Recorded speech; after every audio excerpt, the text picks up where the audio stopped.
Yeah, I mean, it's, as you can see, you know, it's streaming over. Okay, so it's all set. Okay? Is there anything that...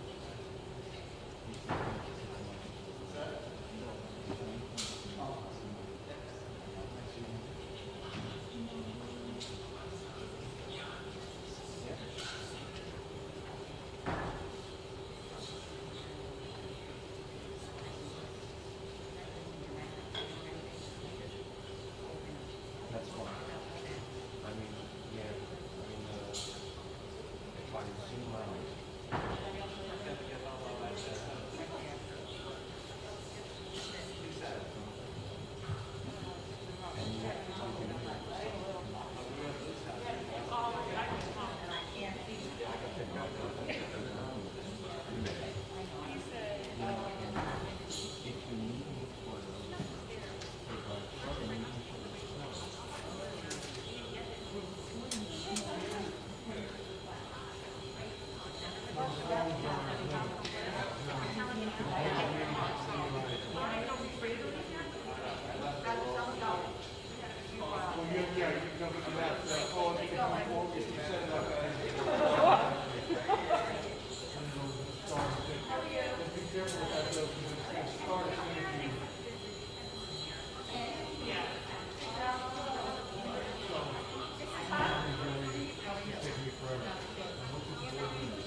Right, but you were hired in 2018, so if you work for 4 years, it'll be 2022. So for 3 years, it'll be 2021. Yes, sir. And you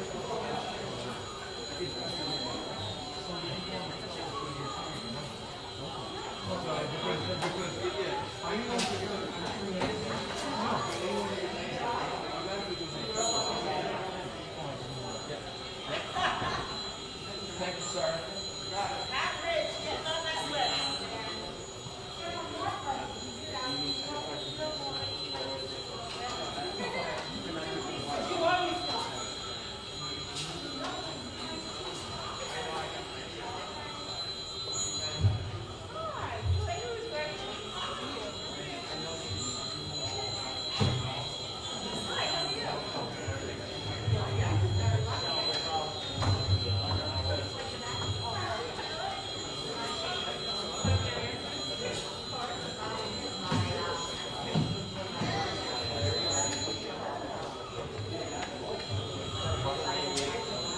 We'll see.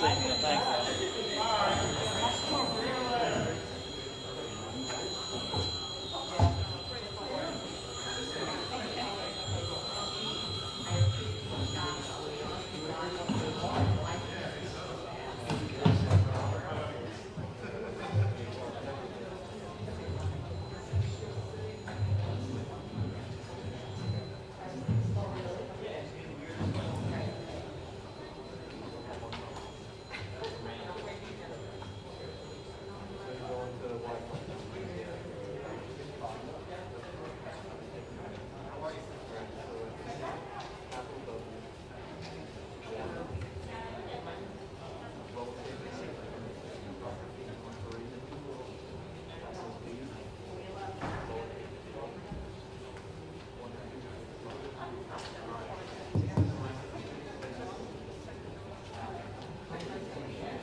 Well, it's disconnected automatically. So every time you come in the height, you're actually wherever you go in the district, you'll connect automatically. Oh, really? I got front one.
everybody. Would you all please rise and join us in the pledge?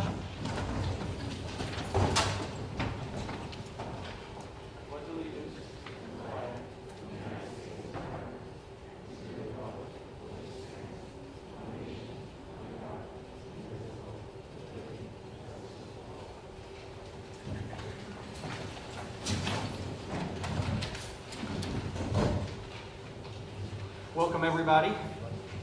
Hope you can all hear me okay through the mask.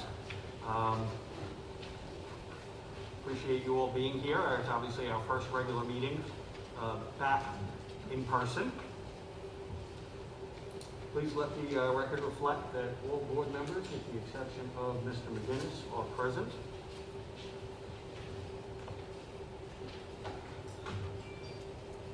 Just like to let everybody know, if you had looked at one of the earlier version of the agenda, that we have revised the agenda to remove the vote on the Massaro property for further discussion and investigation. Okay. Are there any members of the public wishing to speak on an agenda item? Thank you very much. Can I have a motion for the approval of minutes of July 7th, 2020 as contained in your backup? So moved. Discussion? All in favor? Aye. Opposed? Motion carries. Personnel? Mr. Taylor? Did I miss something? Oh, I apologize. Okay. I also have a motion for the approval of minutes of the July 27th, 2020 special meeting as contained in your backup. So moved. Discussion? All in favor? Aye. Opposed? Motion carries. Okay. Now, Mr. Taylor, please. May I have a motion for the probationary appointment of Caitlin Crowley, speech pathologist, effective September 1st, 2020 to August 31st, 2024. So moved. Discussion? All in favor? Aye. Opposed? Motion carries. May I have a motion for the approval of the regular substitute Daniel Slawowski, elementary, effective September 1st, 2020 through June 25th, 2021. So moved. Discussion? All in favor? Aye. Opposed? Motion carries. May I have a motion for the approval of the change in title for Michelle Jacala, part-time assistant cook, effective August 27th, 2020. So moved. Discussion? All in favor? Aye. Opposed? Motion carries. May I have a motion for the approval of the resignation of Byron McRae, Director of Security, effective August 29th, 2020. So moved. Discussion? All in favor? Aye. Opposed? Motion carries. May I have a motion for the approval of the resignation of Margaret Parrow, bus attendant, effective September 1st, 2020. So moved. Discussion? All in favor? Aye. Opposed? Motion carries. May I have a motion of the approval of the resignation of Lily Ann Youngelman, part-time food service worker, effective July 16th, 2020. So moved. Discussion? All in favor? Opposed? Motion carries. May I have a motion for the approval of the retirement of Anna Harris, school nurse, effective October 1st, 2020, after 18 years. So moved. Can I have a second, please? Discussion? All in favor? Aye. Opposed? Motion carries. May I have a motion for the approval of the retirement of Michael Lakova, senior, bus driver, effective September 1st, 2020, after 20 years. So moved. Discussion? All in favor? Opposed? Motion carries. May I have a motion for the approval of the probationary appointment of Marie Averso, bus driver, effective September 1st, 2020. So moved. Discussion? All in favor? Aye. Opposed? Motion carries. May I have a motion for the approval of probationary appointment of Leif Gunderson, bus driver, effective September 1st, 2020. So moved. Discussion? All in favor? Opposed? Motion carries. May I have a motion for the approval of Yesenia Campos, bus driver, effective September 1st, 2020. So moved. Discussion? All in favor? Opposed? Motion carries. May I have a motion for the approval of Kevin Cosdo, special education aide, effective September 1st, 2020? So moved. Second. Discussion? All in favor? Aye. Opposed? Motion carries.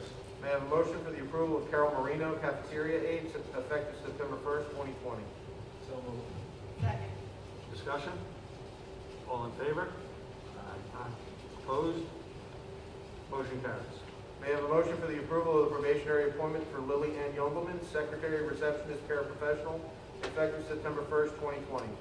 So moved. Second. Discussion? All in favor? Aye. Opposed? Motion carries.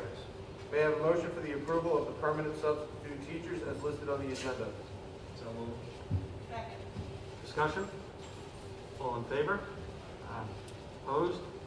Motion carries. May I have a motion for the approval of the substitute teachers as listed on your agenda? So moved. Second. Discussion? All in favor? Opposed? Motion carries. May I have a motion for the approval of the substitute teaching assistants as listed on the agenda? So moved. Second. Discussion? All in favor? Opposed? Motion carries. May I have a motion for the approval of the resignation of Crystal Fleischman, permanent substitute teacher, effective June 30th, 2020? So moved. Second. Discussion? All in favor? Opposed? Motion carries. Thank you, Mr. Taylor.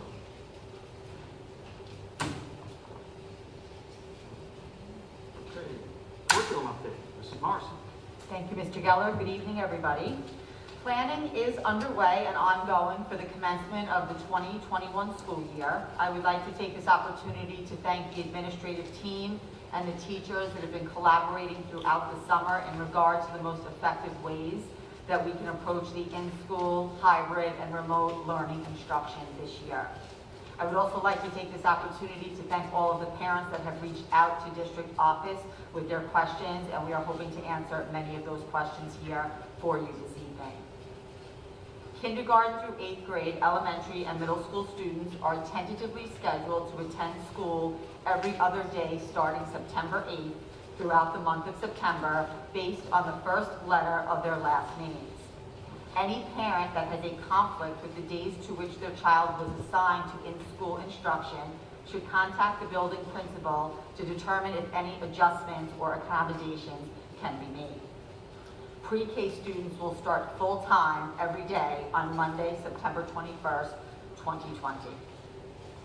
The September schedule at the elementary and middle school levels allows for elementary classrooms and buildings to operate at half density as we transition and acclimate to new building and classroom procedures and protocols related to COVID-19. It will also provide our youngest learners with the opportunity to see their teachers in smaller group sessions every day so that consecutive school days do not pass without in-school instruction. The district is currently exploring ways that students in class and at home can interact, communicate, and work with one another at various points throughout the school day, so that students in home and at school can form connections with each other, because again, we are hopeful that all of our elementary and middle school students will be back to school full-time at the end of September. Elementary and middle school teachers will prepare students for independent practice work and extension activities to complete on the alternating days throughout September when they are not physically present in the building. We are currently looking into ways for elementary and middle school teachers to check in with our students on the days that they are engaged in learning activities from home throughout the month. Those options include, but are not limited to, the implementation of blended learning practices, the use of webcams, Google Meet experiences, and live streaming of classroom activities. One of the main goals for school days when students are not physically present in the building is to ensure that students and teachers have the opportunity to interact with each other on a daily basis and for the continuity of instruction to be maintained. As previously noted, the logistics are still being worked out.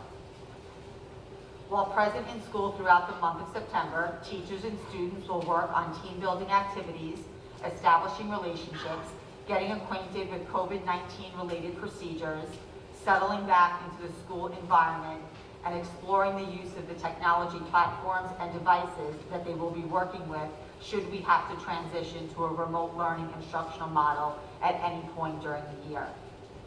Student accountability through all instructional models will include daily attendance taking via our Infinite Campus student management system, graded work, expectations for active engagement, and behavioral responsibility.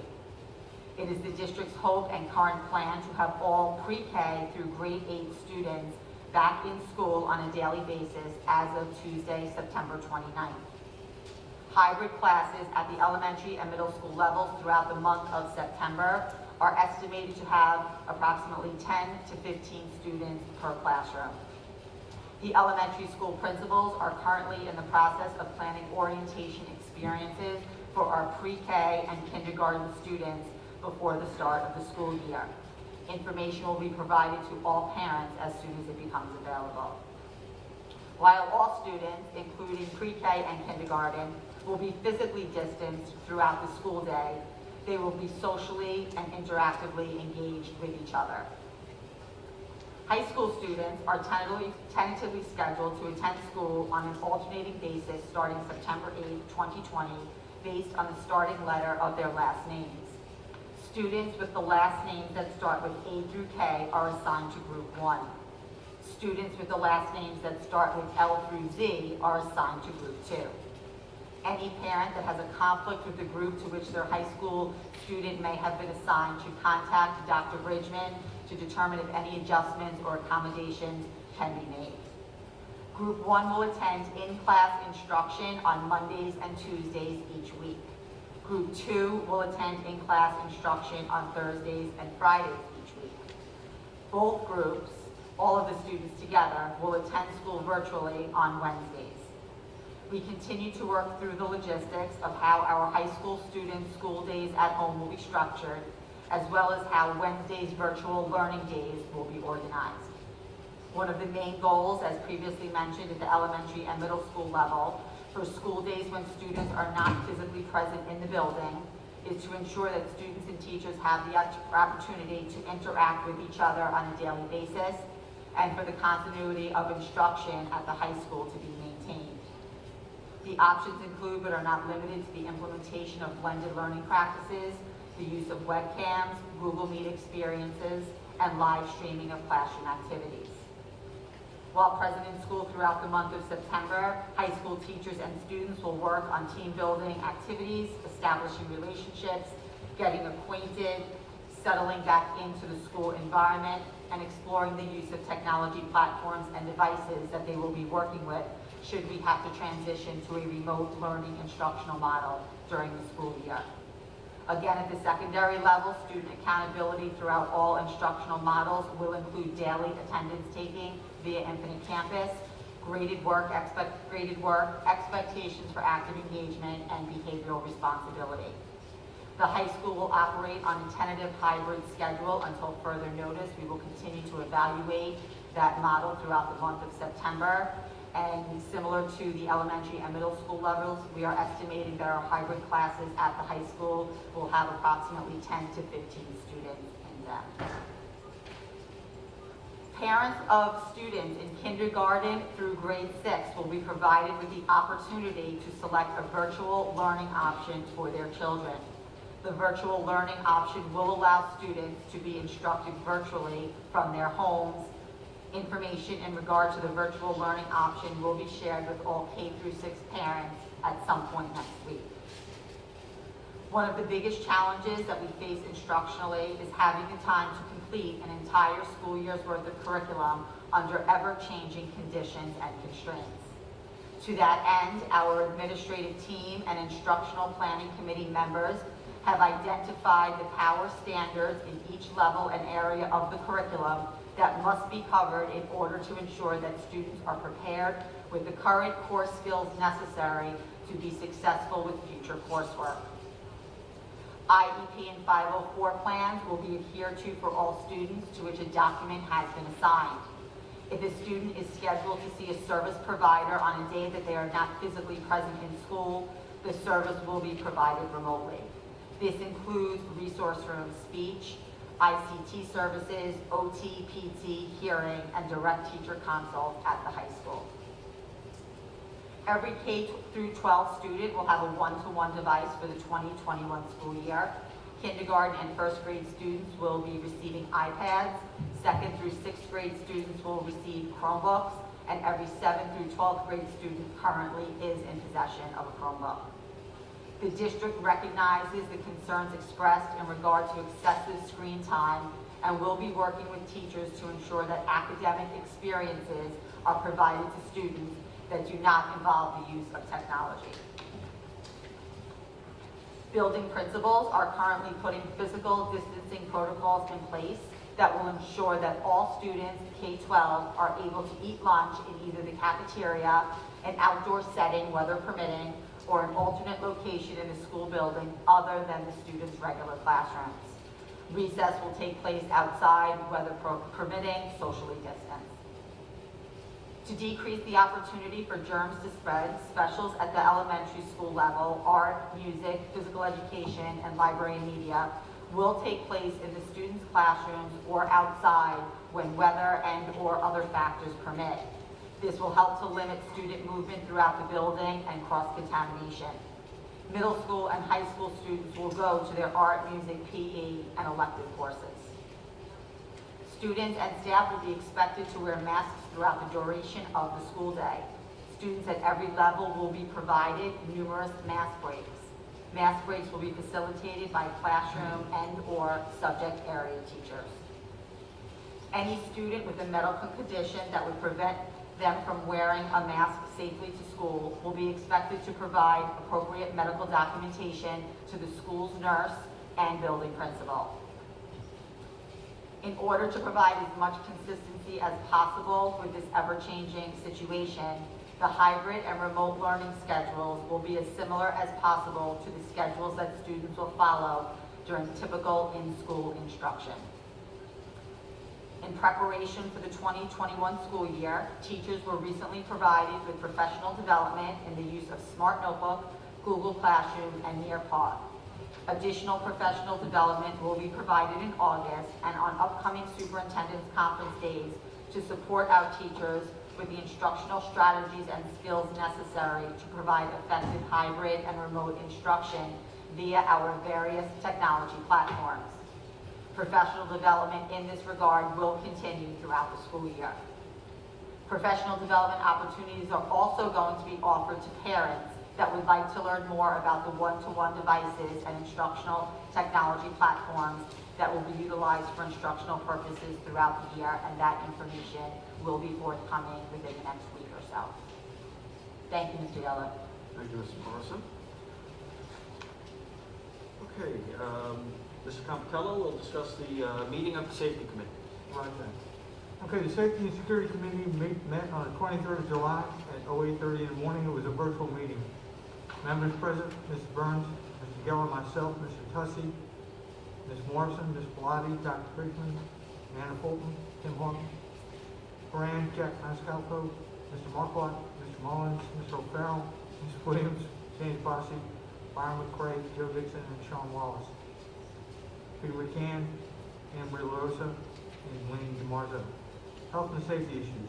The district was at that time in the process of drafting its required reopening documents. Protocols were detailed in accordance with the state DOH and SED guidelines. The document was due on the 31st of July. It was submitted on time. Personal protective equipment for health screening and hygiene purposes will be purchased for classrooms, health offices, and other school locations. This includes, but is not limited to, hand sanitizers, goggles, face shields, disposable health supplies, and masks. Students and staff will be encouraged to bring their own masks to school each day, but the building will have an adequate supply, if not bought. Social distancing is required in all schools. This means that even while staff and students wear masks each day and maintain a 6-foot distance must be maintained unless there's an appropriate barrier. Classroom configurations are being explored that will enable students to safely maintain distance.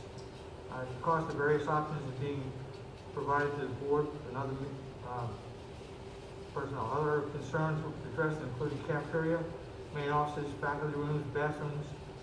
A suggestion was made to have staff sign in and out of the school by swiping a card to minimize congestion in in the main office in morning meetings, and that will be done. All safety drills will be conducted in accordance with SCD guidelines. Mr. Bonsi discussed the protocol that will be followed for cleaning and disinfection of all areas on a regular basis. In an effort to protect the safety of students upon their return to school, facility used by outside organizations will be severely limited. Ms. Blatty discussed transportation problems requirements and disinfecting procedures. Okay, and as you all probably noticed on the way coming here, there's now a security booth being put up on Lions Path, which should be up by the 24th of August. Done. Thank you, Mr. Capitello. And Mrs. LaRosa will discuss the Education Committee.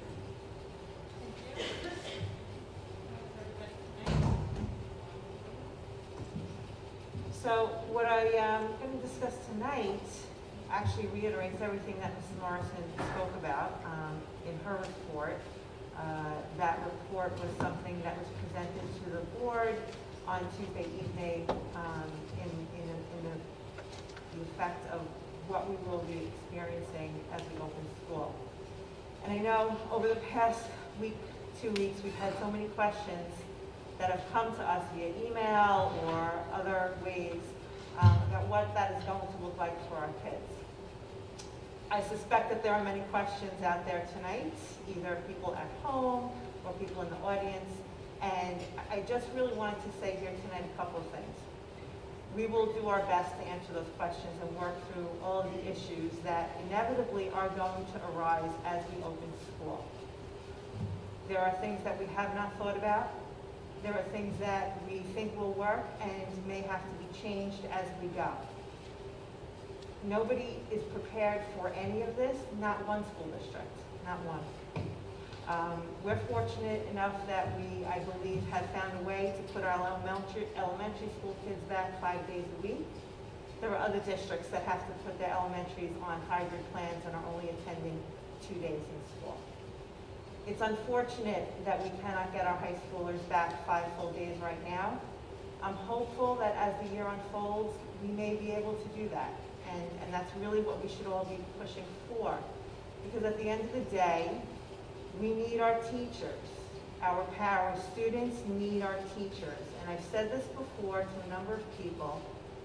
One of the biggest influences over the lives of my children as they went through Westside High School was their teachers. It directed them in their future endeavors, and I cannot even begin to express to you how important that personal connection is. As far as the technology piece, which is something that has come up a lot over the past week and a half, and being able to leverage the technology we need so that the students can be present in the classroom even when they're at home, there's a lot of varying opinions on that, and there should be, right? So our ideas come out and we give our point of views and express ourselves and trying to answer the questions, fix the problems, and move on. There's one thing I thought about today, which I'd like the administrators to think about as you're trying to work through the technology issues that are going to come up in the high school for the children trying to log on. Over the course of a couple of years, Steve and I have attended a lot of New York State School Board workshops and conventions. One of the workshops that I attended was about technology in the classroom. And the technology was remote learning. And that remote learning was an important piece to districts upstate New York in the North Country. Because those districts are small. And you can have a high school with one kid in one grade who needs to take, I don't know, some crazy physics class, and it's one student. They're small, but they may be geographically used. Yeah, They might be and 20 miles apart. And so they have a virtual system in place where that student can log on to a classroom that's operating 60 miles away and take that course and be able to fulfill the requirements they need or they want to move forward. So this technology has been used. It has been used successfully. We haven't had to do it here on Long Island, but I think that, and I speak to the administrators when I say there are people out there that could help us and maybe answer some questions if we reached out in that manner to them to see what some of those pitfalls are. So I think that's the end of my education committee report to Mr. Geller. And I just wanted to again reiterate that our students need our teachers. They need them every day. Thank you. Thank you, Mrs. LaRosa. And Mr. McCann will discuss the meeting of the Finance Committee. Thank you, Mr. Geller. Welcome, everyone. Nice to see everyone here in person, as many as we can have, and the people out on the webcam. So, the Finance Committee met on August 11th. Committee members present were Emery LaRosa, Ron McGinnis, and myself. Other board members in attendance were Steve Geller, Rich Antonello, Tom Compatello, and Anthony Tussey. Administrators present were Bernadette Burns, Elisa Pilati, Dawn Morrison, and Brian Taylor. The purpose of the meeting was to review the warrants for the month and present financial matters. Reports that we reviewed were the treasurer's reports, the payroll summary for June and July, internal audit claims audit, system manager audit trail, payroll certification, and the review of warrants and the review of budget transfers, all were presented and accepted by the committee. We did approve surplus miscellaneous books from Beach and Udall and miscellaneous IT equipment. We also approved contracts for 2020-21 for the Babylon Union Free School District, Fleet Rehabilitation, Greenberg, North Carolina, North Castle, Lindenhurst Union Free School District, Little Angel Center, Long Island Development Consulting, Mountain Lake Academy, and United Cerebral Palsy Association. We did approve another contract for the 2000 for the Farmingdale Union Free School District, and the intermunicipal cooperation agreement at Babylon for 2021. We did approve change orders for some of our work, BSC Electric, Laser Industries were two of them. We had one discussion item. In 2019, the New York State passed a law that allows districts to install cameras on arms of school buses. The total expense is the responsibility of Suffolk County. That's to catch and prevent people from driving around school buses. That was presented to the committee, and we decided to move forward with the agreement, put on this for the August 25th planning session for Board of Ed approval. Again, it's 100% of the cost of that program is paid for by Suffolk County, so no cost to the school district, but allows us to monitor people going around school buses that are stopped. So, meeting was adjourned at 8:07 p.m. Thank you, Mr. McCann. Mr. McCann will continue with Buildings and Grounds. Thank you, Mr. Geller.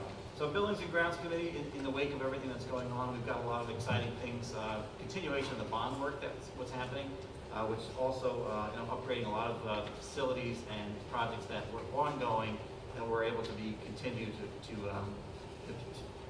be worked on. Tony from the SSC group, which is our construction, gave an update on the bond work. The priorities are the bathrooms. We've worked on 30 bathrooms throughout the district. All seem to be on pace to be complete. The sinks at Blue, which were an issue, are now seem to be ready and be able to be installed. Bottle filling stations were slightly delayed, but should be ready for the fall. A handicap ramp at the boys' gym and the high school is being completed. In-ground garbage cans are on order and should be ready. We've replaced the blinds in all the rooms and should be ready for the start of field. For those of you who had a graduating senior this year, were able to sit on a new turf field on the stadium, which was replaced as part of the bond work. Came out exceptional, so that was a great project to be done right before our graduations, which were held on the 30th and 31st. As Mr. Compatello mentioned, the Lions Path security booth, which you probably saw when Lions Path was closed today, is underway. The booth is being delivered. It's a prefab booth being installed next week, and the road will be open shortly. Tiles in the classroom are complete. Cement pads for the baseball bleachers are complete. All mechanical room units are in the works to be completed in the fall. Bayview School extra work for ceilings and lighting is being worked on. The planetarium is delayed to November due to COVID-related issues with the vendor, nothing on our end. So that will be in November. We've got additional paging projects which we considered, which were presented. The pool work is underway. The pool currently is not used due to COVID, but we do have some valves and things that need to be replaced. And backup generators are set to be upgraded this fall, and I guess you probably all appreciate that after last week's hurricane, to keep the district running, especially as we need the technology that's out there.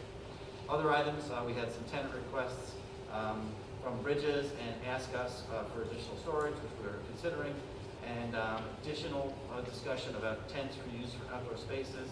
We feel we can accomplish this without tents and still use on the outdoor spaces effectively. The summer cleaning is being completed. All staff is being trained on deep cleaning procedures. and all PPE and COVID supplies are in-house and ready for the start of the school year. All of the cleaning supplies are hospital-grade supplies, so that's all in place. So from the Buildings and Grounds Committee meetings, we are progressing and will be set ready for the start of the school year. Thank you. Thank you, Mr. Camp. Ms. Pilati will discuss business items. Thank you, Mr. Geller. May I have a motion for the approval of budget transfers 3901 through 3915 for the general fund and 3907 through 3914 for the capital fund? So moved. Discussion? All in favor? Opposed? Motion carries. May I have a motion for the approval of 2020-21 contracts as listed on the agenda? So moved. Discussion? All in favor? Opposed? Motion carries. May I have a motion for the approval of the Farmingdale UFSD contract for 2018-19?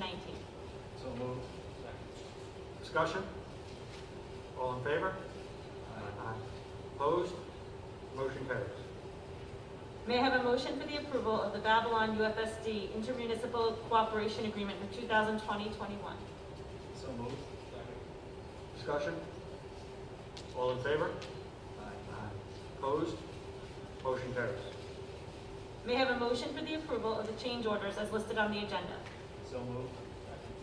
Discussion? All in favor? Opposed? Motion carries. May I have a motion for the approval of the miscellaneous surplus items as listed on the agenda? So moved. Discussion? All in favor? Opposed? Motion carries. Thank you. Thank you, Mrs. Pilati. Okay. And I have a motion for the approval of the West Islip High School commencement exercises Friday, June 25th, 2021 at 6 p.m. And I can add personally that I sincerely hope that we'll be able to do it in one ceremony this year. So moved. Discussion? All in favor? Opposed? Motion carries. Can I have a motion for the adoption of resolution regarding district's participation in the ECIA Title I program and other federal programs for 2021 as contained in the ballot? So moved. Discussion? All in favor? Opposed? Motion carries. Can I have a motion for the adoption of resolution regarding the designation of the superintendent to determine entitlement for attendance of the schools of the district? So moved. Discussion? All in favor? Opposed? Motion carries.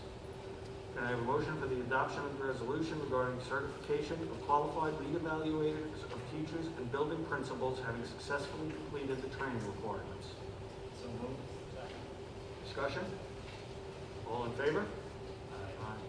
Opposed? Motion carries. Can I have a motion for the adoption of resolution regarding certification of qualified lead evaluators and evaluators of teachers having successfully completed the training requirements? So moved. Discussion? All in favor? Opposed? Motion carries. Can I have a motion for the adoption of resolution regarding certification of coordinators in accordance with the requirements of the Dignity for All Students Act? So moved. Discussion? All in favor? Opposed? Motion carries. Can I have a motion for the adoption of resolution regarding Chief Emergency Officer? So moved. Discussion? All in favor? Opposed? Motion carries. Can I have a motion for the approval of the revised 2020-2021 student-teacher calendar? So moved. Discussion? All in favor? Opposed? Motion carries. Can I have a motion for the approval of stipulation of settlement regarding student A? So moved. Discussion? All in favor? Opposed? Motion carries. Can I have a motion for the approval of stipulation of settlement regarding student B? So moved. Discussion? All in favor? Opposed? Motion carries. Mrs. Burns? Thank you, Mr. Geller. Mr. Geller alluded to the anticipated graduation ceremony for 2021, but I would just like to comment on the ceremonies that we had on July 30th and 31st. We were in the unfortunate position of having to break up our senior class of 370 students into 6 separate ceremonies. But it was really a lovely, both evenings were really terrific. The weather was in our favor. I know that the administrative team and our faculty at the high school received lots of positive comments about how sensitively and how really beautifully they handled the entire situation to make sure it was as special as it could possibly be under the circumstances. So I believe we had a lot of very happy students. I know that I was one very happy superintendent. It really was a very enjoyable and intimate 2 evenings 2 weeks ago. So congratulations to all of our graduates in the class of 2020. The other thing I would like to announce is that we have scheduled, and hopefully you all received a school messenger email earlier this afternoon. We have our town hall meeting scheduled to review our reopening plan. As Mrs. Morrison pointed out, things are constantly in motion. Things change from day to day. We continue to receive feedback and reflect on what we are doing. Those meetings will be held on Tuesday at 7 p.m. and Wednesday at 10 a.m. The buildings are also in the process of scheduling their own town hall meetings, so you can achieve very specific information from those buildings about what it will look like for your child in each individual building. All of these meetings will be held virtually. I'd also like to thank Mr. Weber, who's in the back tonight, live streaming this meeting. He happened to live stream all of the graduation ceremonies as well, so people that couldn't be in attendance due to the limitations of attendance were able to enjoy that. So thank you, Mr. Weber. He's one of our technology teachers up here at the high school. And that's all I have, Mr. Miller. Thank you. Mrs. Burns.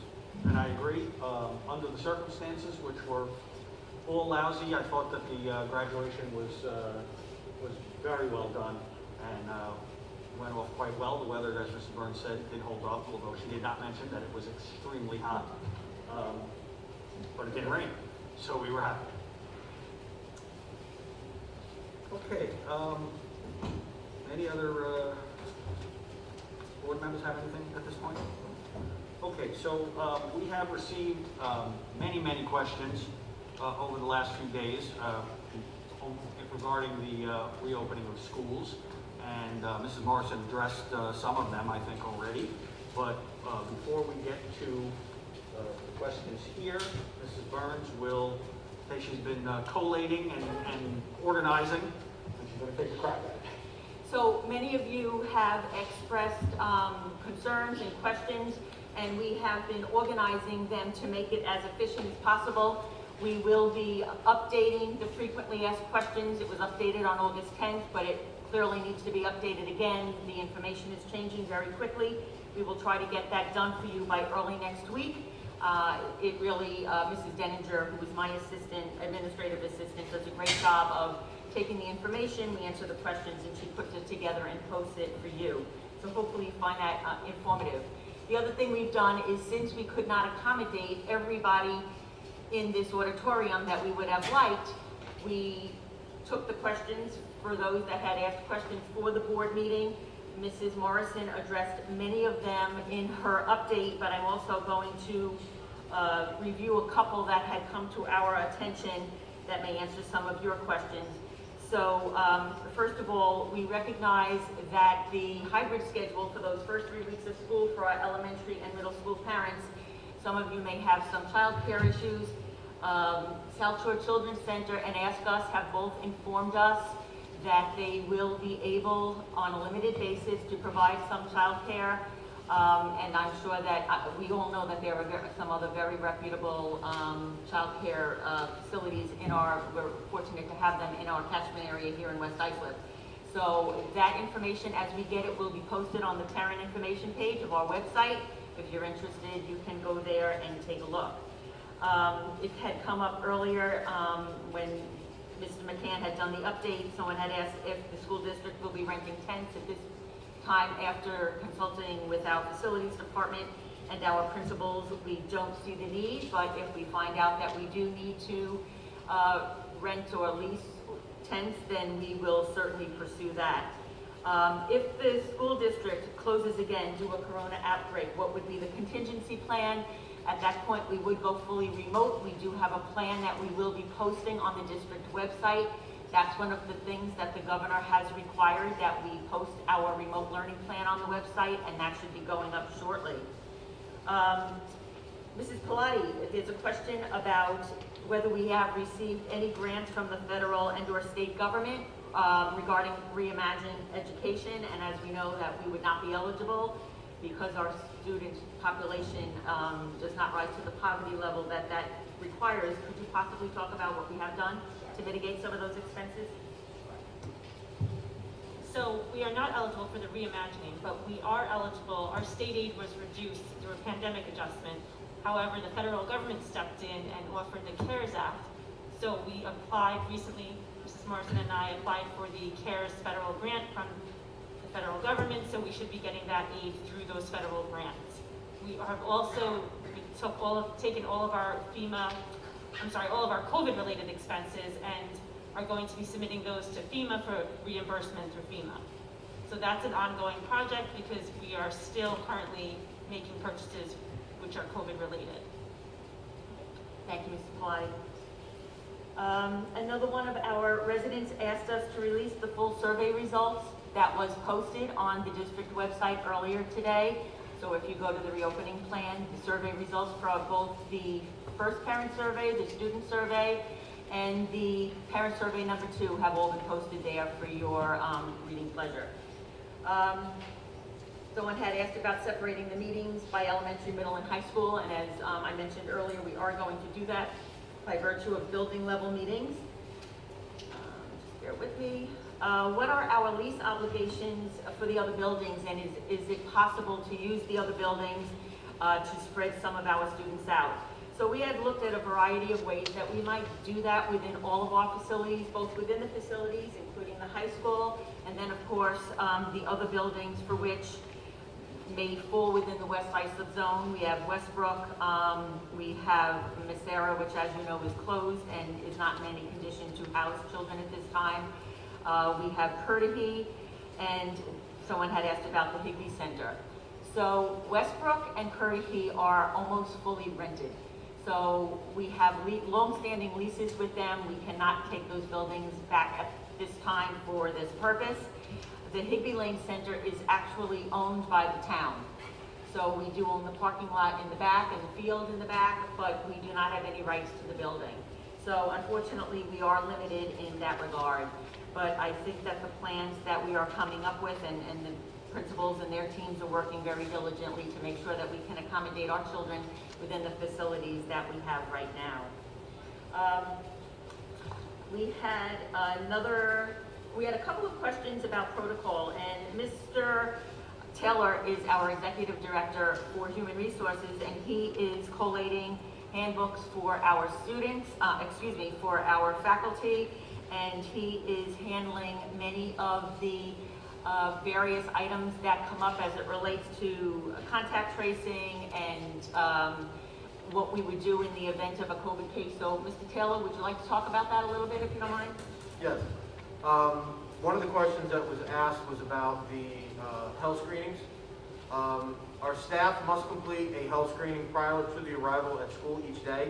The questionnaire will be posted online and accessed through the email and or a QR code. My office will coordinate monitoring those daily health screenings. Parents and guardians must screen their children before sending them to school each day by performing a daily temperature check. Additionally, parents must be alert to other signs of illness that may require that their child stays home from school. Periodically, the building health aide, which we are in the process of hiring to support our nurse's office, will be confirming with parents and guardians that these daily health screenings are being completed. There was another question about when can a staff or student return to school after COVID-related symptoms or a positive COVID test. Schools are required to follow the CDC guidelines for allowing a student or staff member to return to school after exhibiting symptoms of COVID. There are two scenarios. In the first scenario, if a person is not diagnosed with COVID-19 by a healthcare provider, they can return to school once there is no fever, without the use of fever-reducing medicines, and they have felt well for 24 hours. If they have been diagnosed with another illness, they can provide a written note from their healthcare provider and return to school or work. And that's our normal policy for illness. If a person is diagnosed with COVID-19 by a healthcare provider based on a test or their symptoms, or does not get a COVID-19 test but has had symptoms, they should not return to school grounds until it has been at least 10 days since the individual first had symptoms, or it has been at least 3 days since the individual has had a fever without using fever-reducing medicines, and it has been at least 3 days since the individual's symptoms improved, including coughing and shortness of breath. Return to work or school for confirmed positive cases will be coordinated with the local Department of Health and will require a written release. There was a question about Parent Square. Parent Square is a communications app that we are purchasing, and it's going to replace School Messenger. You will be receiving more information about Parent Square in the near future. Thank you, Mr. Brown. Thank you, Mr. Taylor. So a couple of other points. I know there has always been a lot of confusion about what happens if there is a positive case. So let's say there is a positive case of, maybe the friend of one of your children, and your child is advised by the Department of Health to quarantine. Does that mean that your other children can't come to school? The answer is no.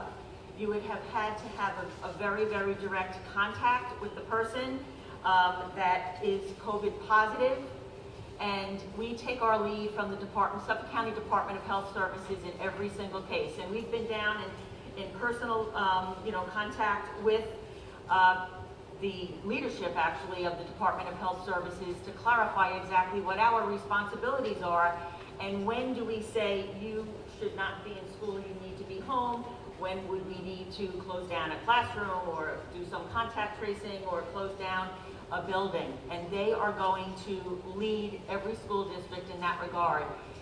It really isn't left to the device. Obviously, a Board of Education has, the choice to weigh in on that at any point in time. And in many cases, boards of education back in March made decisions to close districts without consulting the Department of Health Service, or did and didn't follow their direction for a variety of different reasons, and it was all new to us. But that being said, the department has made it very, very clear that they will be in regular contact with school districts, and in the event that there are COVID positive, but diagnosed positive cases, that is when they will respond, and that is when we will react. And they're really talking about testing through the nasal swab, from what I understand. They're not talking about some of the other tests that they take. So, that makes people uncomfortable, certainly, because you may get a blood test that says you're positive, and then as it turns out, it was a false positive, and we are trying to work through that. It's confusing for all of us, and we want to, of course, err on the side of caution. So we're all on a learning curve there. God bless you, Mr. Bolt. And we are all on a learning curve there, and of course, we want to put everybody's health and safety first. So be patient with us as we continue to get more information from the Department of Health Services and Commissioner Piggott. Will COVID tests be given at school without parental consent? No, it will not. School districts are not, to my knowledge, personally testing for COVID. There's all kinds of issues related to that. However, we are responsible for ensuring that that happens should the needs arise. So, but we will not be doing it here in school. Let's see. How are the school's HVAC systems being upgraded to meet the recommendations of the high filter quality to combat the spread of the virus? So wherever we can upgrade the filters, we are doing so. To MERV 13. Unfortunately, some of our filtering systems are quite old and not compatible with some of the upgraded filters right now, but we are in the process of relooking at all of that throughout the district. And then we had some questions regarding the masks. I know that is a very, very popular item. So every time we ask the question of the professionals, we get the same answers. It's important for everyone in the environment to wear a mask at all times. Not so much for the purpose of, worried about you spreading it, but or I'm going to mix this up, vice versa. Sorry, did I have it right? I have it backwards. You getting it, but you spreading it. Less worried about getting it than we are about Spreading it, right. And that's why they ask that everyone be wearing masks. Now, that being said, especially for our youngest learners, I mean, we've been sitting here 50 minutes, and I'm going to guess that every single person in this auditorium is pretty uncomfortable right now. This is not something we're used to. We understand that. But we also understand that it's very important to get our children back to school. We know that we need to make sure that we provide opportunities for them to have regular mask breaks. We are doing the best that we can when the barriers arrive, the sneeze guards around the desks at our elementary and middle school levels. Our children will be socially distanced in almost all cases by 5 feet, and in some cases even further. The recommendation is still to be wearing the masks unless the kids are eating or are in a situation outside and well in excess of 6 feet from each other. So we continue to work through that. It's not popular. I don't like saying it to you, but it is what it is right now. It's the CDC guidance. We have an updated guidance just from this week from the Suffolk County Department of Health Services. I have updated guidance from last week from Chapter 2 of the New York State American Academy of Pediatrics, and they're all virtually saying the same thing. Masks are a lifesaver. So we will do what we can and try to make the environment as comfortable as possible. We're hoping that with the lesser density of our students for those first 3 weeks in September, which we all know can be pretty brutal days sometimes, that will facilitate our ability to provide more mask breaks than if we have the full class in there at that point. So we are doing the best we can in that regard. Finally, I do have some, from one of our residents, some non-COVID questions, non-reentry questions. So they relate to the Macera building, and we do not have the answer right now, but we will be sure to provide it to the board, so I'll read it into the minutes. But what issues, if any, did BOCES raise regarding the disrepair of Macera prior to planning the capital improvements back in 2015? Did the scope of the architect's review and recommendations regarding the capital improvements include Macera building, and if not, why not? If so, what were the findings? What, if any, capital recommendations regarding Macera were made by the Buildings and Grounds Supervisor and Committee at the time the improvements were being planned? And finally, what was the financial impact of leasing the Macera building in the years leading up to the lease's expiration?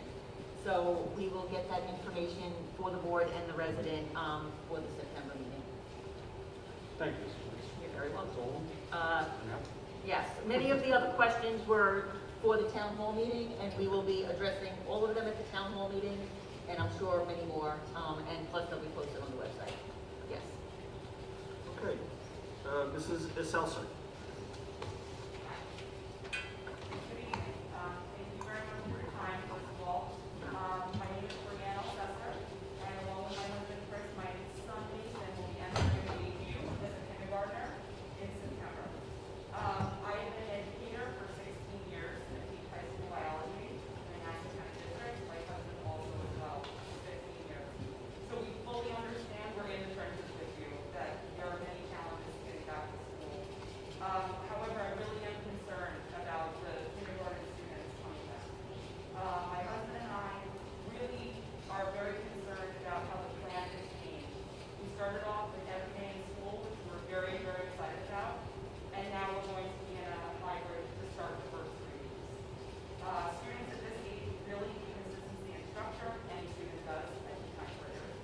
I know teachers will do their best to try to engage these students remotely, but I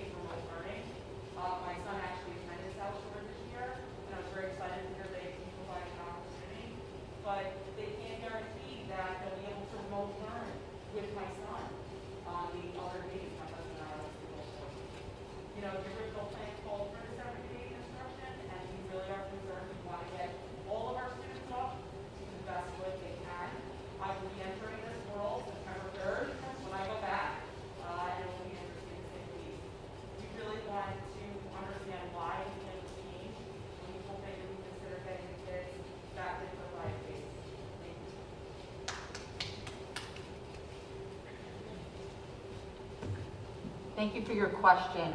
The plan was tentatively changed to the new model in response to feedback that we received from parents and some teachers concerned about having our buildings at full capacity and our classrooms at full density with all of our students.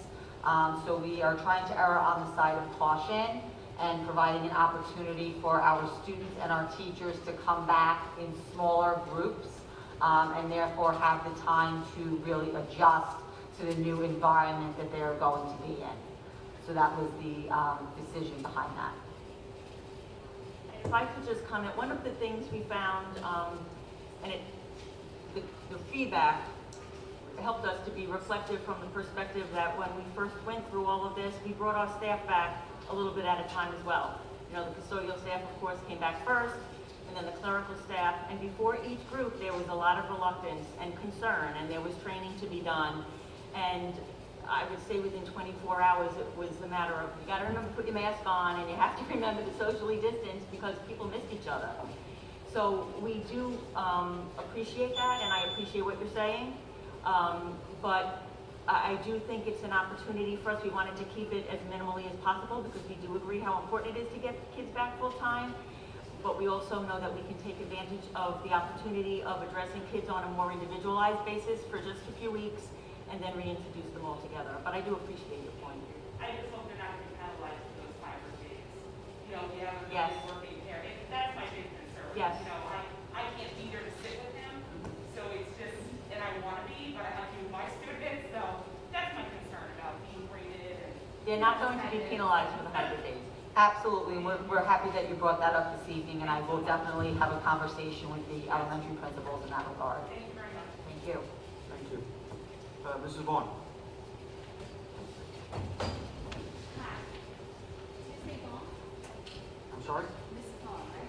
Thank you. Yes, sorry. First, I just wanted to thank everybody for having this meeting and Mrs. Burns for responding to some of my emails. I really appreciated the numbers of your responses and the quality of your response. I wanted to thank you for that. It's much appreciated.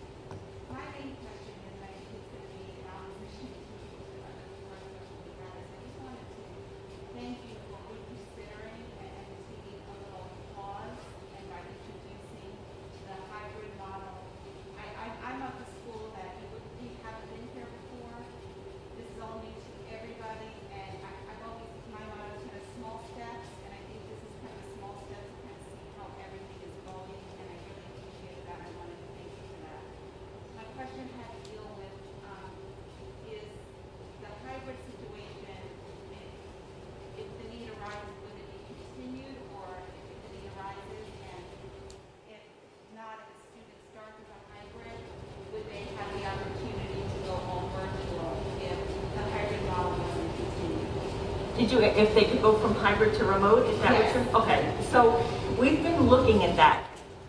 As you know, since the first meeting where we received feedback and you know, many people had made it clear that they wanted the option for a remote model, and I know the Board of Education considered that, and we have now offered that. So there have been some adjustments to our schedule.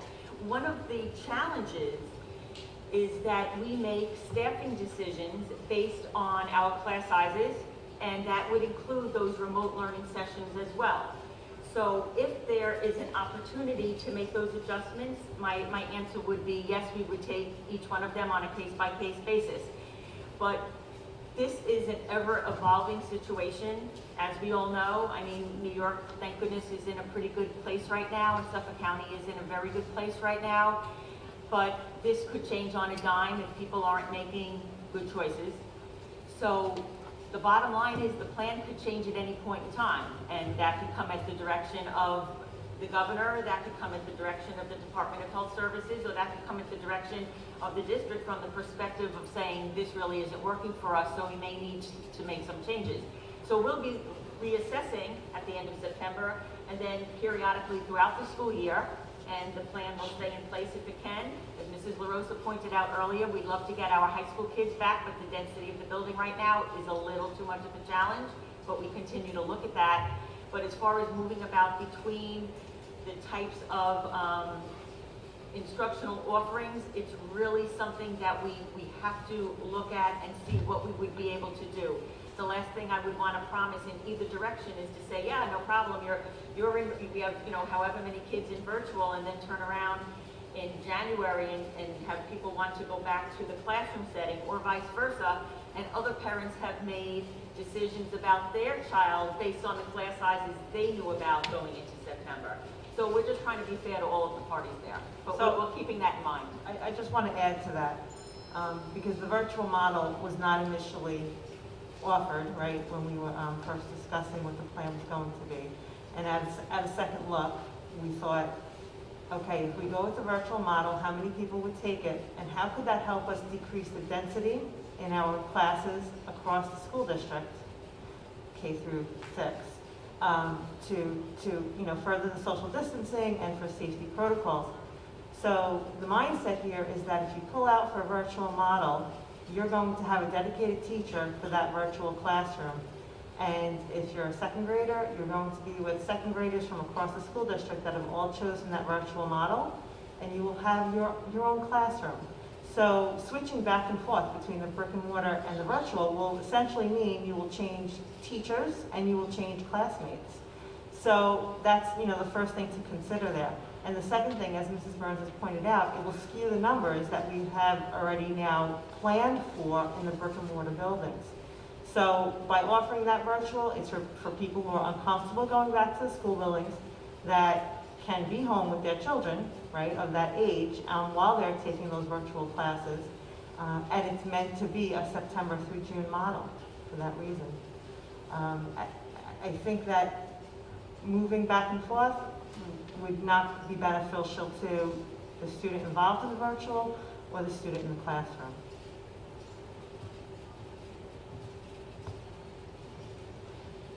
Thank you. Mr. Oblash? Good evening. I just want to thank everyone sitting up there for your time and effort, planning. I'm part of my own district's reopening committee. I know it's a lot of work, and I know it changes on a daily or minute-by-minute basis. I want to kind of circle back to the masks, and I completely understand the need to wear them and why we're wearing them. I guess my concern as a parent is I want to know what my child's day is going to look like in school. And being that just you can see in this room, kind of the vision of how we feel about reopening, I think leaving those decisions as far as the number and frequency of mask breaks to staff members is kind of a recipe for disaster. Because there are many staff members who are returning that perhaps haven't left their homes since March 16th. There's other staff members returning that are, you know, acting as if it's a normal summer. So with that being said, during my own organization's reopening meetings, I know there are teachers who are completely against mask breaks and having the students take off those masks, and there's others that are for it. Now, with my 4 children, I think that there should be some type of district policy. So I guess my question is, would you consider having some type of district-wide policy?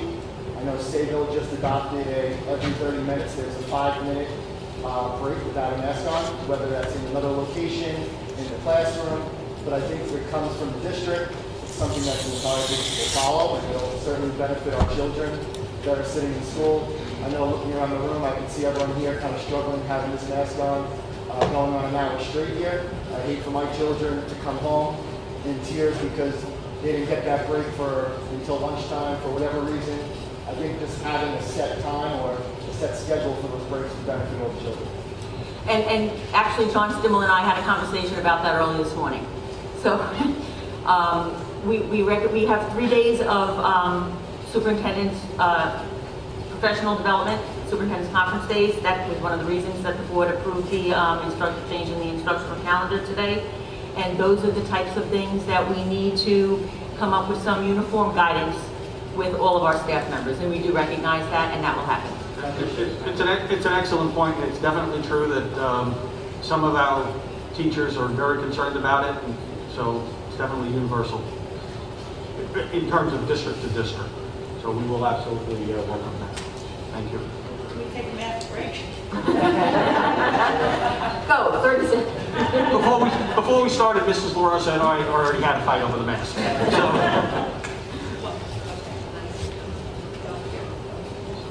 Fix?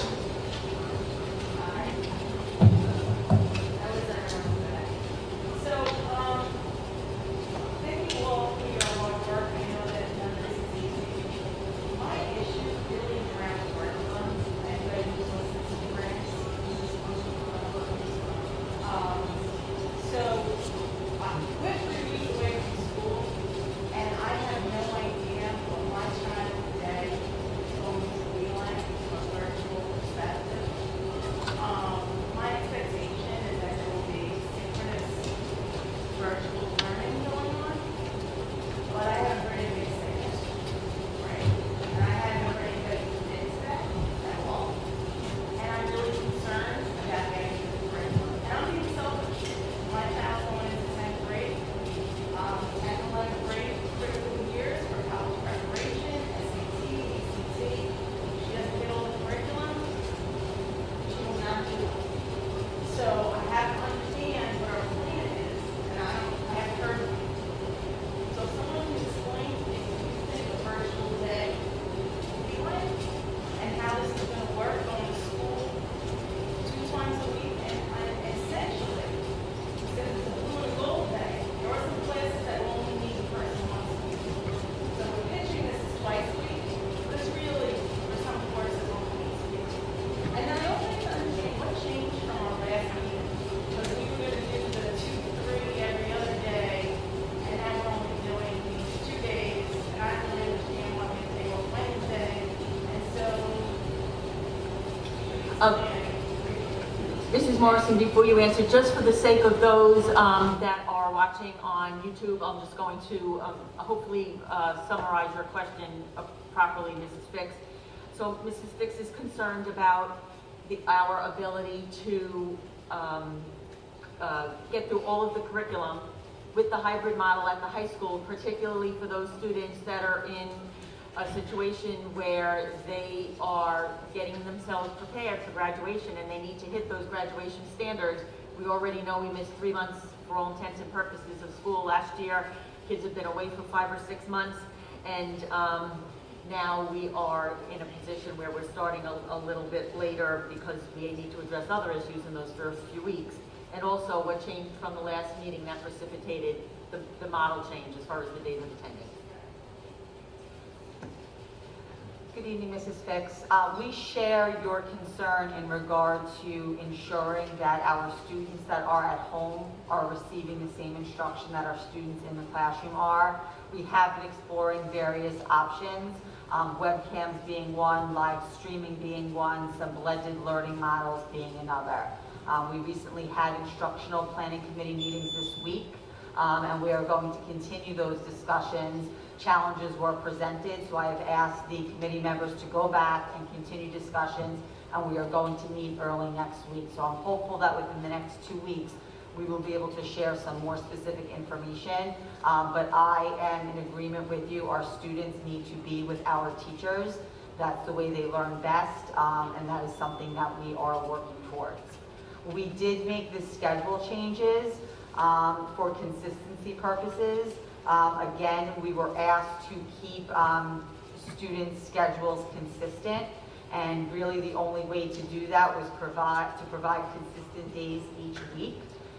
Wednesdays, we are looking to utilize as a virtual day where classroom teachers will have the opportunity to pull their 2 groups of students together to collaborate and to confer and to work together, so that when we hopefully come back to school in the same environment, kids are familiar with one another and they have a collaborative spirit amongst one another at that point.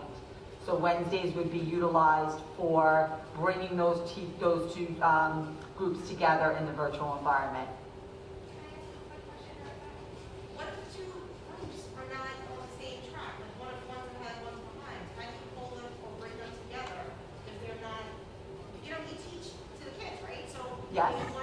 One is half a chapter behind or 3 essays behind. How are you going to mesh them right together? So that is a challenge that we are working through with the teachers, and that's going to come down to the continual assessment of our students and teachers really being in tune to not only the students that are present in the classroom, but also those students that may be viewing on the webcam or through a virtual model. It is something that we are working through. It is a challenge. And it's something that, when I spoke before at the Education Committee, has been done in other areas of the state, and we need to focus on those areas and really hone in on how they do that. I will add that third day, that Wednesday, as we started discussing what the high school is going to look like, and the first model had them going 3 days, 2 days, 3 days, 2 days. It was when the administration and the teachers started speaking about having that virtual option on those home days, that I personally thought that Wednesday would work well in a system like that. That Wednesday works well if we get the synchronous teaching going the other 2 days. If it doesn't happen, then I think we need to really seriously revisit having the 3-day, 2-day option. But again, introducing the remote learning in the classroom, virtual, webcam, synchronous, whatever words you want to use to describe it, having that Wednesday in the middle works. Without it, it doesn't. It's just a waste. So I think it's important to remember that whatever we do is brand new, and it's going to be a learning experience. And I've gotten some email questions about every aspect of this, and will this change over the course of the year? And I think it's going to be very dynamic. As we go along, we're going to learn, we're going to adapt. The teachers are going to adapt, the kids are going to adapt, the parents are going to adapt. And hopefully, I'd certainly like to think we're going to hit the ground at 100%, but the likelihood is that there's going to be some learning curve here, and we're going to adapt with it.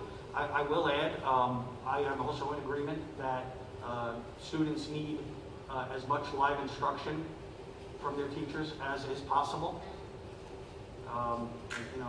As Mrs. LaRosa said, there is no substitute for the teacher. So.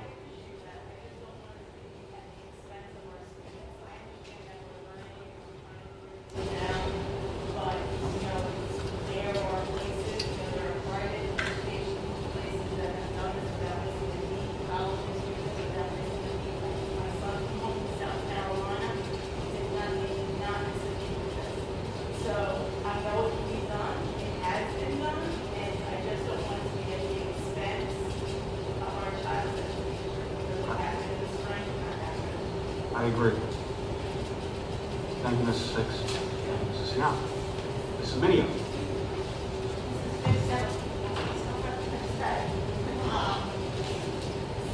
And I know I saw all of you on TV, my position again, as long as I have the right and not myself saying it, so feel that Christian students should have 5 days of life stuff. But I did have some questions. Mrs. Rose, we had talked about this on one country upstate, and you talked about the technology, so just can you give me like a little bit more information? Was it that the student that was remote, was it into the classroom? Was being suggested that maybe that there's projects being assigned or not? I think it was all that, to be honest with you. It popped into my head as I was Mrs. driving LaRosa, home today. would you repeat the question for the folks at home? Mrs. Minnie, I was referring to, when I spoke before about the district in the North Country that I remember hearing about that uses the, when you have the mask on, your brain just doesn't work. No, you didn't hear me say that. It works. Mrs. Minio was asking before, when I referred to the district in the North Country in the workshop that I attended that spoke about using technology in the classroom, and how, what that looked like and how that worked. I'll be honest with you, again, it popped into my head as I was driving in my car today, and I don't know why, but it just did, that I had attended this workshop, and it was way back, Steve, when we were first bringing smart boards into the school district. So I'm talking years and years and years ago, because we didn't have them then, and that's why I attended the workshop, so I can hear about how it was being used. And basically, the gist of it was you can have a student in a school district that is, 1 or 2 students, and they're not going to run a class of physics, whatever, AP physics for 1 or 2 students in his high school. So he's able to log on during his period to another high school class located in a different part of the state that was running a physics class, and he took his class that way. So he never had to leave his, home school, and he got credit for it, and it appeared on his transcript. So clearly those districts work together. I think it might have been run through BOCES, Finger Lake BOCES up there. And I think that is definitely something for us to look at and investigate to see, what kind of pitfalls they were, what kind of infrastructure they needed for the technology to make sure that, systems don't go down when everybody's trying to log on. These are the questions that the teachers are raising, and rightfully so. I will also add that, through this whole process, honestly, these administrators are working so hard, honestly, night and day, you can't even. And they have Zoom meetings that they're doing with staff members, with parents, with board members, with administrators to try and really get everybody on the same page. And we've been fortunate enough to attend those meetings over Zoom, to listen to the concerns, to ask follow-up questions. And I will tell you that when we first started talking about it in July, it was, almost like you could see the arms folded. No, it's not going to work. Absolutely not. We can't do this. It won't work because of this, that, and the other thing. And the last meeting that I, sat in on and heard, I heard change, okay? I heard more receptive to this idea that we are going to have this remote virtual thing going on in our high school. So I'm ever hopeful that, we'll get there and we'll address the problems as they come up and be able to pivot and change.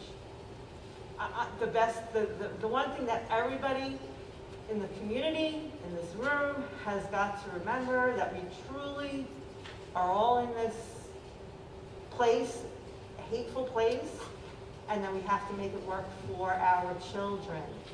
That is what is important here, our children. It's pandemic education, and we have to do what we have to do to get through it.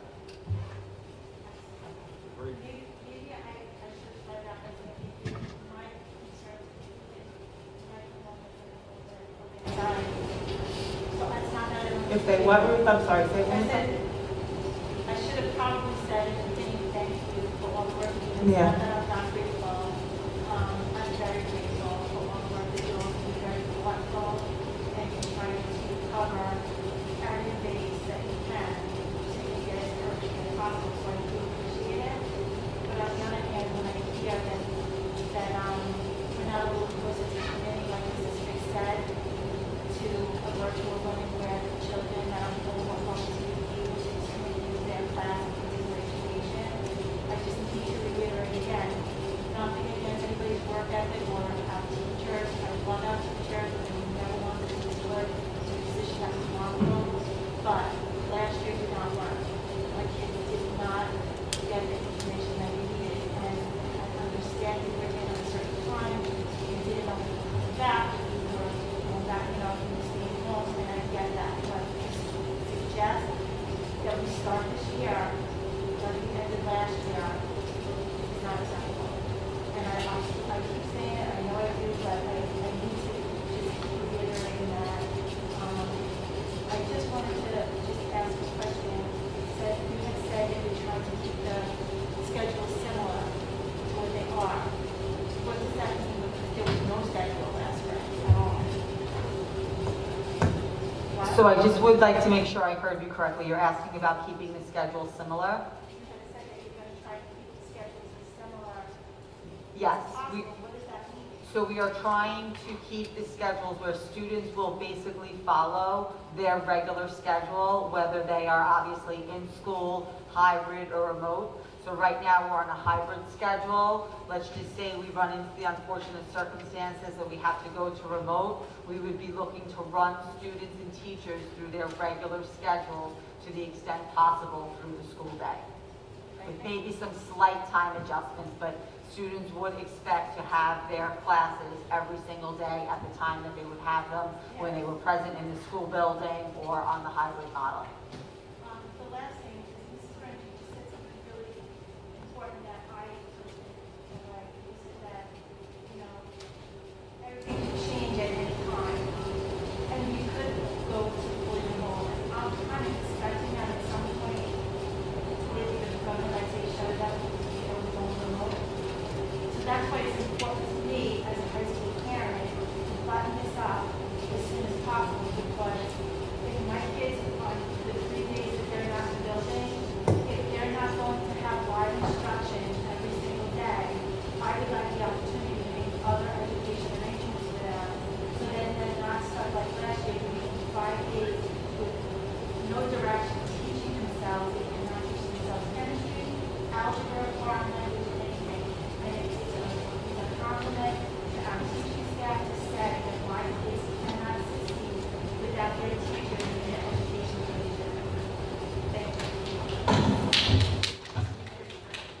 So, for those of you at home, Mrs. Minio was just saying how important it is that the children have an opportunity, for all intents and purposes, to be exposed to each of their curricular subject areas on a daily basis. And if we were to go to the remote learning option at some point during the school year, and I certainly hope the opposite is true, we're bringing our high school kids back full-time, but I certainly share your concern about the alternative, that there is a very prescribed schedule for the students so we don't miss a beat. And if it's any small comfort to you, Mrs. Morrison dropped on my desk just yesterday what that remote schedule would look like, and I can assure you that it reflects that we would continue in a remote manner as though the children were sitting right in front of us in the classroom. So that's what we're looking at right now. It hasn't been finalized, but we do understand the importance of that in order to achieve, those learning standards for all of the kids for the rest of the school year. Thank you, Ms. Minio. Thank you, Mrs. Burns. Okay, can I have a motion to adjourn to executive session where we will discuss personnel, negotiations, and litigation?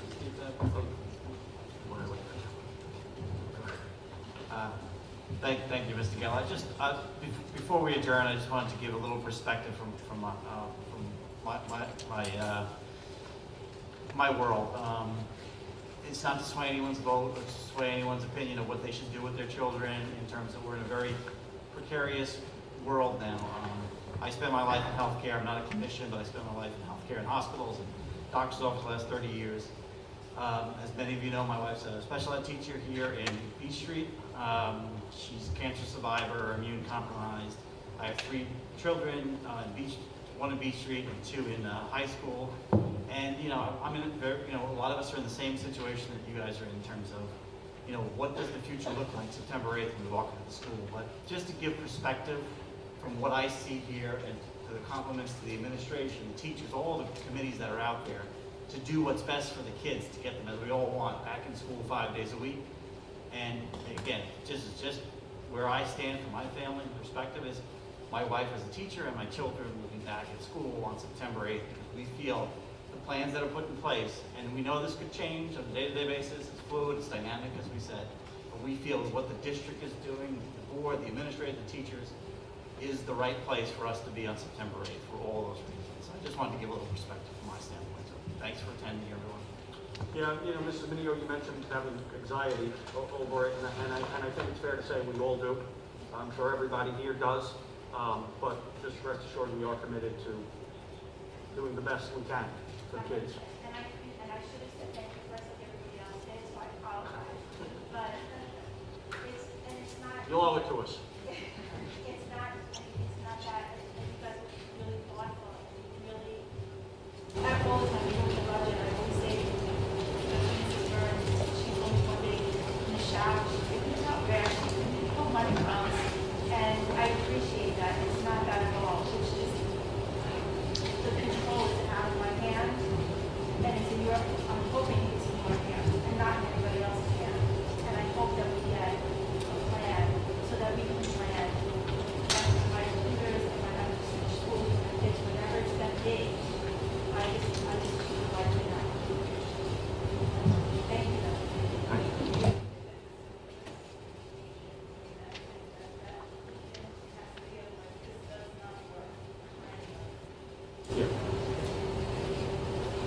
Okay. Can I have a motion to adjourn to executive session? I have a question. Okay, can you ask your question and then if you don't mind putting in a card, please, after? Sure. I saw the Masera project was on the agenda, but it got taken off from me for a while. Yeah, I did address that at the start of the meeting. We did revise the agenda to remove that because the board needs to have some additional discussion and investigation of the issue. Understood. Secondly, you obviously have the ability to do surveys, correct? Right? You sent surveys out? Yep. Can we get a survey for the whole, for the people in the town that want to know about the Masera project, who's for it, who's against it? Is that possible? It's not a Well, but question, that's why we do a vote on that issue. But you're probably wasting your time if people are against it, aren't you?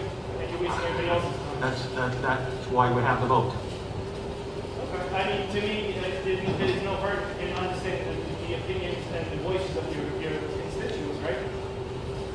They always have a chance to come and voice their opinion and send. Well, they couldn't come here if you only allowed 50 people. No.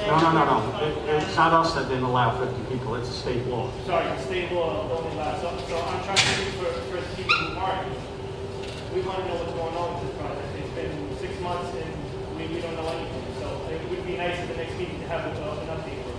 You will be hearing more about it in the very near future. And again, so we're gonna put something up on the website that will explain the process in detail.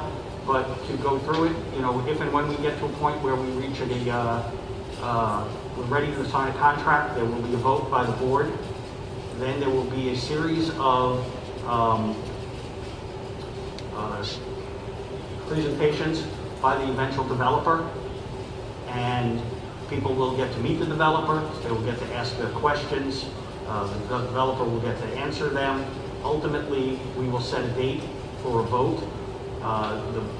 The community will be notified well in advance via postcards of the day of the vote, and then the community will get to speak. Thank you.